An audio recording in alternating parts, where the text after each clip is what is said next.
The words hit me like a physical blow, a betrayal so deep it still echoes in my bones. He'll always be the backup. My own parents, talking about me, their eldest son, as if I were a spare part, a financial safety net they openly resented. The air in the hallway felt suddenly thick, the cheerful clatter of dinner plates from the kitchen a stark, cruel counterpoint to the venom dripping from their voices. Outside, twilight bled through the dining room window, painting the familiar room in long, deceptive shadows, obscuring the monsters lurking within. I'm Ethan, 31 years old, and I don't usually post online. I just scroll, read drama, and mind my business.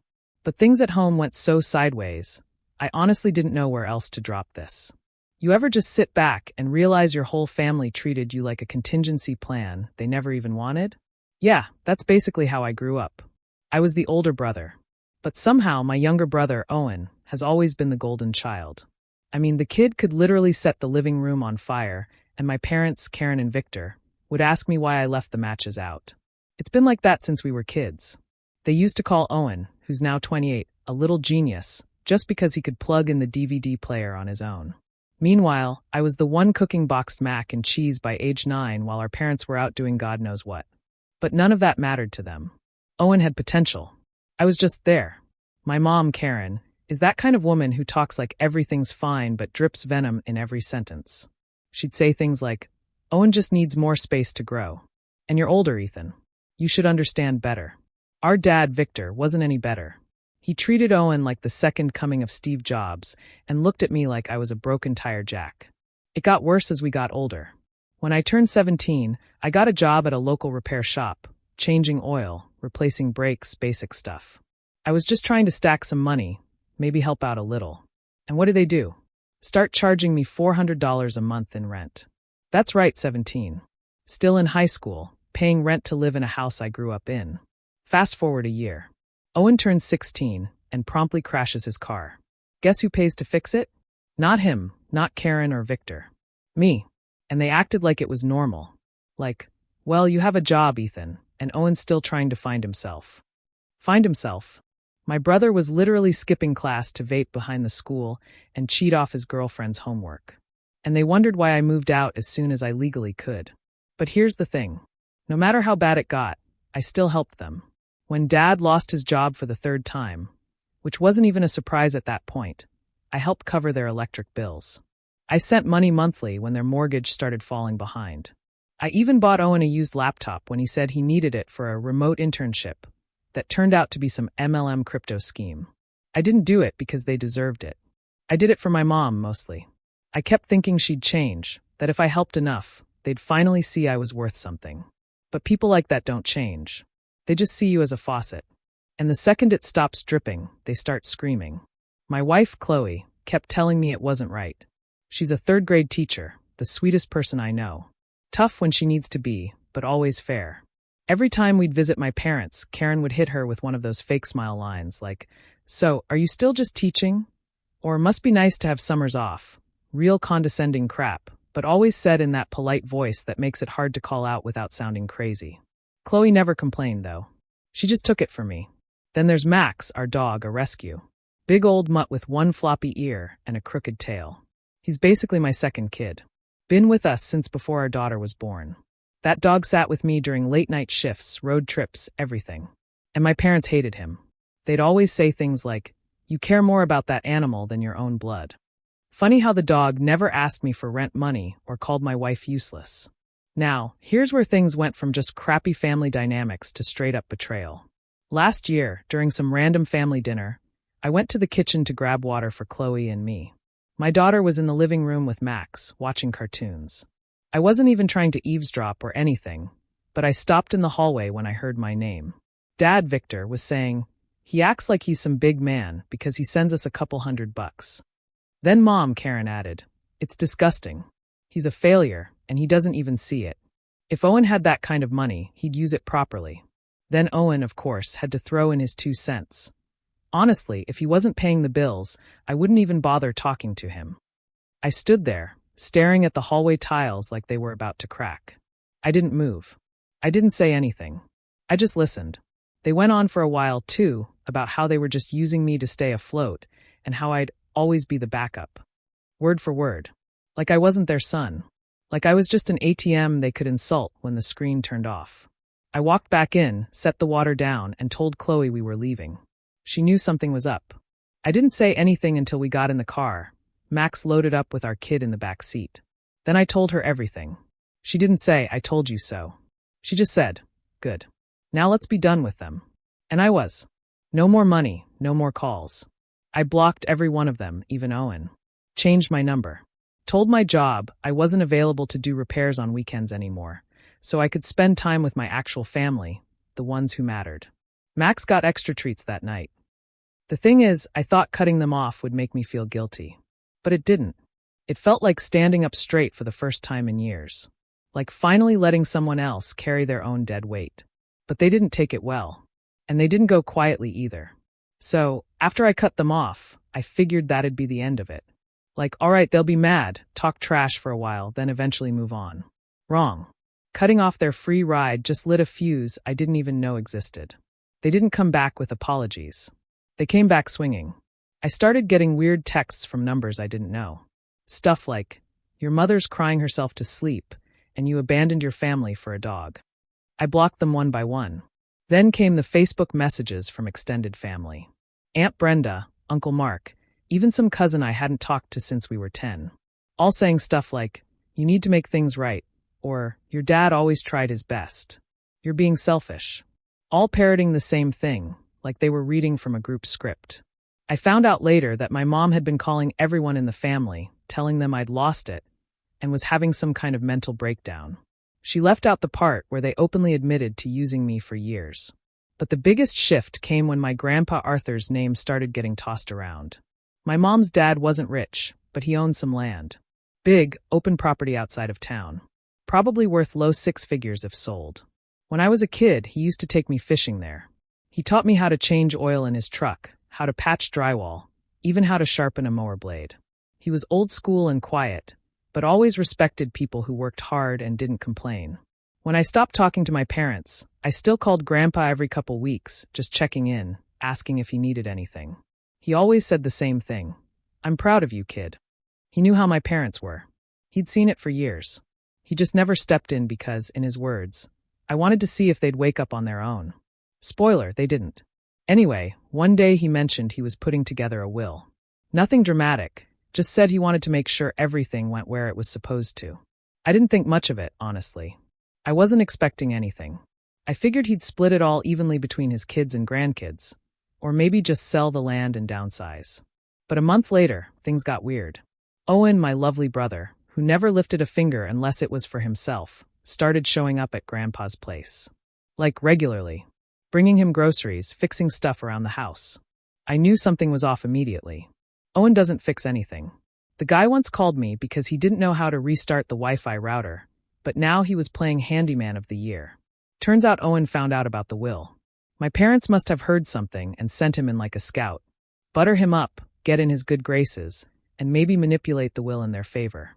That's when I started watching things a little closer. Owen's always been a snake, but for some reason, people never seemed to catch on. At work, he had a desk job at some logistics company. Nothing fancy. His title sounded more impressive than it actually was. Regional Compliance Specialist, or something like that. But really, all he did was fill out spreadsheets and send reports. The thing is, he'd been doing shady stuff there for years without getting caught. He'd copy other people's work, fudge numbers to hit his KPIs, even submitted a few expense reports for client lunches that were just him and his girlfriend ordering takeout. I only knew all this because his dumbass used to brag about it in the group chat we had years ago. He'd say stuff like, "Bro, my manager is so dumb." I literally submitted the same report from last month, just changed the dates and no one questioned it, because he wore dress shirts and talked fast in meetings. He lived on shortcuts. Always did. And somehow it always worked out for him. He'd fail upwards, talk his way out of issues, charm the higher-ups just enough to avoid real accountability. Meanwhile, if I showed up 5 minutes late for a delivery, my pay got docked. That was the difference. He had a family making excuses for him and bosses who never looked too close. I had bills and reality. Anyway, back to Grandpa. One day, I get a call from him. He's confused. Quiet. Says he got a call from someone claiming to be a health representative asking about his memory. Asked if he'd been forgetting things, if he'd been misplacing items, if he felt overwhelmed managing property. I told him that sounded shady and asked for the number. Turns out it wasn't some random checkup. It was arranged. A week later, I found out my parents tried to claim that Grandpa was mentally declining, that he wasn't fit to handle his own estate. They were working on submitting documents, fake documents, to the court suggesting he had early signs of Alzheimer's. They had a bogus doctor's note, too. Probably paid someone or forged the damn thing. That's when something in me flipped. I wasn't just going to walk away anymore. I wasn't just going to block a few numbers and call it done. They wanted to play dirty? Cool. I knew things too. I had messages. I had screenshots. I had receipts. First, I helped Grandpa contact a lawyer. We locked his estate down properly, got real evaluations done, and made sure any court filings on his behalf would trigger an alert. He even recorded a video saying he was fully competent and understood exactly what his will said. That alone nuked any chance they had. But I wasn't done. Owen's job. Yeah, I dug up every single thing he ever bragged about. Fake expense reports, copy-pasted audits. Even one time where he left sensitive files open on a public terminal at a FedEx. I gathered it all, sent it in an anonymous package to his HR department with a little note. Might want to audit your golden boy. 2 weeks later, he was fired. No references, no severance, no dignity. My parents were furious. They tried calling again, this time screaming voicemails instead of guilt-tripping ones. I saved them all. You never know. The best part, Grandpa updated the will. Left everything to me and his great-granddaughter. Owen's name was scratched out completely. Not even a penny. That's when the begging started. Owen got fired. Not laid off, not downsized. Fired. Like full-on escorted out of the building, kind of fired. No handshake, no we'll be in touch, no severance package. Just a walk of shame out the lobby, and a security guy handing him a sad little cardboard box with his coffee mug and desk junk in it. It took 2 days before my mom, Karen, called me. She didn't ask how I was. Didn't ask how my daughter was doing. She went straight into rage mode. This is your fault, she hissed into the phone. You've ruined your brother's future. I hung up. Then she started texting Chloe. That didn't go the way she planned either. Chloe doesn't play polite. She's dealt with bratty third graders for 10 years and knows how to handle manipulators like a pro. She responded once, just one line. Stop contacting me. We protect our peace now. Blocked. But the real storm didn't start until a week later when my parents showed up at Grandpa Arthur's lawyer's office during a routine check-in. They tried to present the forged medical documents again. Yeah, even after everything. Claimed Grandpa had no idea what he was doing. Said his will had been influenced by outsiders. Read, me, and that he was not of sound mind. Only this time, they walked straight into a legal buzzsaw. Grandpa had already filed a preventative notice with the county clerk's office. Basically, it was a don't touch my stuff unless I'm legally ruled incompetent kind of thing. He also had that recorded video we made earlier where he literally held up a newspaper, said the date out loud, and explained every line of his will calmly and clearly with the lawyer sitting next to him. Once the judge saw the video and compared it with the garbage report my parents submitted, it was game over. Forgery is a serious thing, especially when it involves manipulating someone's estate. Turns out my uncle, Mom's younger brother, Uncle Mark, had a friend in the court system. He tipped us off that there might be actual charges coming down. Fraud, elder abuse, conspiracy to defraud an estate. All of it. And the best part, they did it all to themselves. I didn't even have to push. I just made sure the truth was waiting for them at every corner. Owen was spiraling hard. Without his job, his fancy apartment was too expensive. So he moved back in with our parents. From what I heard, he spends most of his time gaming and rage tweeting about how family betrayed him. Classic victim mindset. Always someone else's fault. My parents, they were quietly drowning. The money I used to send? Gone. Their mortgage was behind by 3 months. Car payments, late utilities bouncing. They even got their internet shut off, which honestly made me laugh a little too hard. Aunt Brenda sent me a voice note saying, Karen cried for 2 hours the night the internet cut out, blaming Ethan for ruining the family's reputation. Like I was the one who faked medical reports and tried to rob my dying grandfather. They still didn't get it. Meanwhile, Chloe and I were doing all right. Not rich, not flashy, but solid. Stable. I had picked up a few extra contracts, started saving to buy a secondhand truck, so I could scale up. Chloe was tutoring after school for a bit of side cash, and our daughter had just gotten Student of the Month. Max was healthy. I was sleeping better. The house felt peaceful, and for the first time in years, I actually felt proud of my life. Then the call came. It was late. I was watching some dumb show, half asleep on the couch, when the phone rang. It was my mom. I stared at it for a long second before answering. No idea why I picked up, honestly. "Victor had a stroke," she said. Voice flat. No hello, no lead-in. "He's in the ICU." She said it like it was my job to fix it. Like that information should have moved me into action. But I didn't move. I didn't even blink. I just sat there listening. Then she added, "You should come. He's asking for you." That part did hit different. Not because I felt guilt, but because, why? After everything. After calling me a failure, after mocking my wife, using my money like a piggy bank, and then tossing me out like garbage. Now he suddenly wanted me there? I told her I'd think about it and hung up. Chloe walked in a few minutes later and saw my face. I told her what happened. She didn't push, just sat next to me, rested her head on my shoulder, and said, "You don't owe them anything." She was right. So I didn't go. A few days later, they showed up. Yep. Outside my place. I don't know how they got the address. Maybe a cousin. Maybe they followed me once. Either way, there they were. My mom, Karen, and Owen, standing at the gate. Looking desperate. Faces tired and washed out. Mom was crying. Owen looked like he hadn't shaved in weeks. "We just want to talk," she said when I opened the front door. I didn't even step outside. Then say it from there. She tried pulling the guilt angle again. Said Victor was recovering but weak. Said he might not have much time. Said he kept mumbling my name. Then she asked if I'd consider helping out with some of the medical bills. I laughed. Actually laughed out loud. "You mean like the way you helped Grandpa Arthur?" I asked. That shut her up. Owen, though, still had the nerve. He stepped forward and said, "You're really going to do this after everything we've done for you?"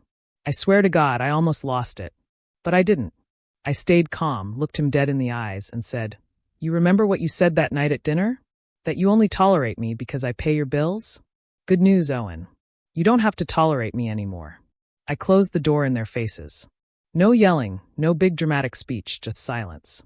You'd think after everything, the fake documents, the begging, the screaming at my front door, they'd finally get the message. That they'd back off and just disappear. But people like my parents, they don't let go. They don't accept boundaries. They see your silence as disrespect, your peace as rebellion, and they take that personally. Especially when they're broke and desperate. After that last confrontation outside my house, things went quiet for about a month. No calls, no texts, no mystery relatives showing up in my inbox trying to mediate. For a second, I let my guard down. Business was picking up. I'd managed to lease another used semi-truck, old, loud, but dependable, and landed a regular freight gig with a distributor that had me running between Chicago and Indiana twice a week. It wasn't glamorous, but it was steady money, enough to finally stash some savings away. Chloe and I started talking about maybe taking our daughter to see the ocean for the first time that summer. We even looked at little cabins in Tennessee. Something simple, just the three of us and Max in the back seat. It felt like we were finally catching a break. Then one morning, I walked out to the lot behind my small office. Just a gravel lot I rented behind a gas station. And my truck was trashed. And I don't mean keyed or tagged. I mean destroyed. Windshield smashed in. Every mirror busted clean off. Tires slashed. Front bumper hanging like it got into a fight with a train. Spray paint all over the side. Big red letters. Family Trader, right there across the door. Like I was in some mob movie. I stood there for a minute, just frozen, looking at it like my brain couldn't fully register what I was seeing. This truck wasn't just metal and wheels to me. It was how I fed my family. How I paid rent. It was freedom. And someone tried to take that away. No cameras, no witnesses. The lot was in a dead zone. I filed a police report. They said they'd look into it, which basically meant nothing would happen. I knew who did it. You know who did it. But unless I had proof, it was just words. The final nail. When I walked around to the passenger side, I found the glove box forced open. They didn't steal anything. They just left a note, written in Sharpie on the back of a Walgreens receipt. It said, "Still think you're better than us?" Owen's handwriting. I'd know it anywhere. Sloppy, barely legible, like he never grew out of middle school. I kept that note. Didn't hand it to the cops. Didn't even tell Chloe about it right away. I just took a deep breath and walked back inside. I was done being polite. I was done waiting for them to self-destruct. Now, I was going to bury them legally and make sure they'd never come near me again. First, I got security cameras installed. House, office, truck lot, even dash cams, everything. Then, I went back to the lawyer handling Grandpa Arthur's estate and filed a restraining order against my parents and Owen. I added documentation. All the voicemails, texts, social media messages, and photos of the truck. No note, I kept that for me. The lawyer helped file a civil claim, too, property damage and loss of income. I didn't even care about the money. I just wanted it on paper. A paper trail. Something their next victim or future employer could find if they ever ran a background check. While that was processing, I worked off my backup truck. It was slower, older, didn't have a sleeper cab, so I had to rent cheap motels when routes went long, but I made it work. Max rode shotgun most days. Chloe packed me extra sandwiches. My daughter left me little drawings in the glove box. I kept moving. What pissed me off the most wasn't even the damage. It was the message. That note. That smug little question. Still think you're better than us? I never thought I was better. I thought I was free. And that's what they couldn't handle. My success wasn't flashy. I wasn't rich. I wasn't famous. But I didn't need them anymore. That's what drove them mad. That's why they lashed out. Because people like that need someone under them. Someone they can look down on, control, humiliate when their own lives fall apart. I took that away from them. When the court date came, they didn't even show up. My lawyer said it was probably because they knew they couldn't afford the risk. Losing the case would have put a judgment on their record, made it even harder for them to get loans or credit or whatever half-baked plan they were cooking up next. But the judge approved the restraining order, 6 months renewable, and I did renew it twice. At that point, they were basically ghosts. I didn't hear from them. No more doorsteps, no more calls. But word got around. Aunt Brenda called me one night and told me my parents were ashamed to show their faces in town anymore. They'd become a punchline. Whispers at church. Awkward glances at the grocery store. Even their old friends had started backing away. Apparently, someone in their friend group had a kid who worked in HR at Owen's old company. Found out exactly why he got fired. Word spreads fast when your whole life's built on image. Good. They earned every bit of it. Meanwhile, I kept building. By the end of the year, I'd saved up enough to buy my own office trailer, just a small used one, from a contractor who was retiring. Plopped it down behind the lot, hooked up power, turned it into a little dispatch center. Chloe helped design the inside. My daughter helped name it Base Truck. The name stuck.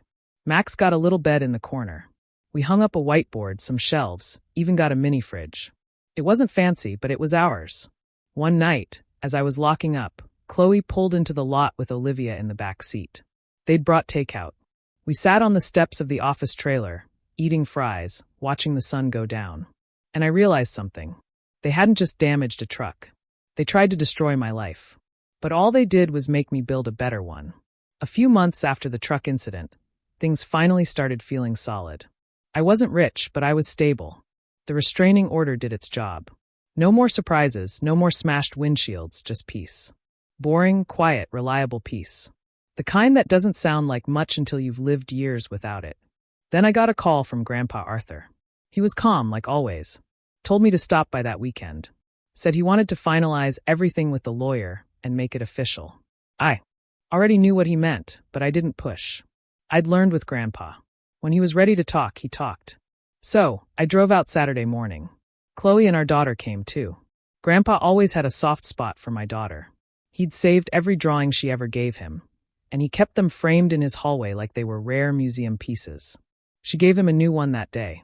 It was a picture of us standing in front of a big red truck with hearts all over it. He stuck it on the fridge right next to the family photo from our wedding. Then, we sat down with the lawyer. Grandpa pulled out a folder. It had everything in it. The deed transferred. The revised will.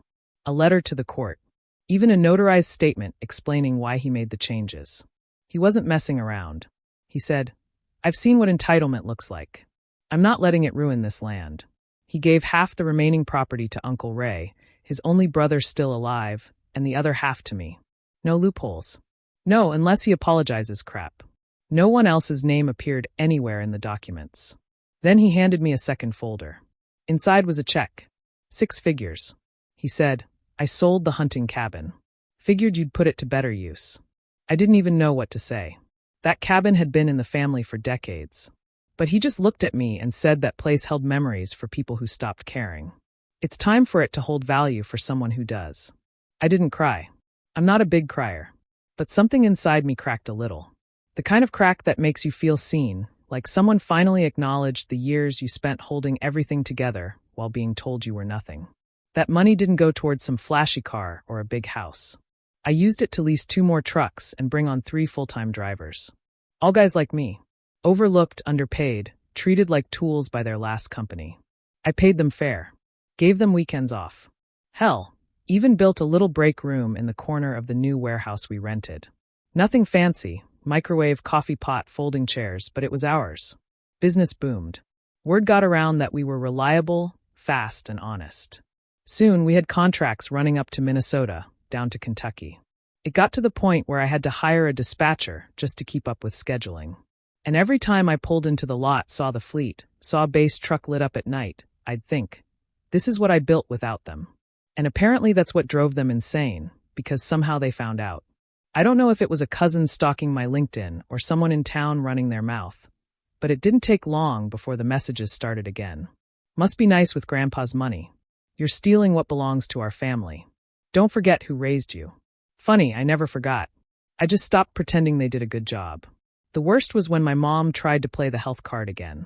Called me sobbing, talking about how Dad's recovery was going backwards, how he needed a new medication they couldn't afford, tried to guilt me into covering the cost. This time, though, she added something new. We'll lose the house, Ethan. Owen has nowhere else to go. That was supposed to make me care. I told her flat. You raised a man who cheats, lies, and destroys things he didn't earn. That's not my problem anymore. She snapped. Went full rage mode. Called me every name you can imagine. Said I was cold, heartless. Said Grandpa Arthur would be ashamed if he knew what I'd become. Too bad Grandpa Arthur was sitting next to me at the time. I'd answered the call on speaker in his living room. He leaned back, sipping his tea, and muttered, "She never did know when to shut up." I think that was the last time I spoke to her. 2 weeks later, I found out they tried one final move. They hired some sleazy lawyer to challenge the will. Their claim? Grandpa Arthur had been coerced into making the changes, that I'd manipulated him, that he was too old to make legal decisions. They tried to dig up anything they could, old health records, blurry statements from distant relatives who hadn't seen him in years, even tried to drag Uncle Mark into it, who told them to go to hell, by the way. Their biggest piece of evidence was a photo of me helping Grandpa up the stairs at the courthouse. You know, doing what decent people do when someone is 84 with a bum knee. The judge dismissed the case in under 10 minutes. Grandpa's lawyer didn't even break a sweat. The court fined them for filing a frivolous suit and wasting time. I heard they had to take out a loan to cover it. Now they were truly sinking. The house. They ended up defaulting. It got auctioned off. I didn't buy it. Not because I couldn't, but because I didn't want the headache. Let someone else gut it and start over. Owen, I heard he bounced around a few jobs. None of them sticking. He's living with some girl now who has no idea who he really is. Last I heard, he was telling people I stole from Grandpa and framed him at work. Funny how that story keeps changing. As for my parents, they moved into a small apartment in a less than desirable part of town. Word is they're scraping by on whatever retirement funds they didn't already burn through. They keep telling people I abandoned them. And they're not wrong. It should have ended with the court case. With the house gone, the will locked down, and me finally free of their mess. But people like my father don't go down with quiet dignity. He'd spent his whole life puffing his chest, mocking others, acting like the world owed him something just for existing. When it all crumbled, he needed a final performance. I got the call on a Tuesday.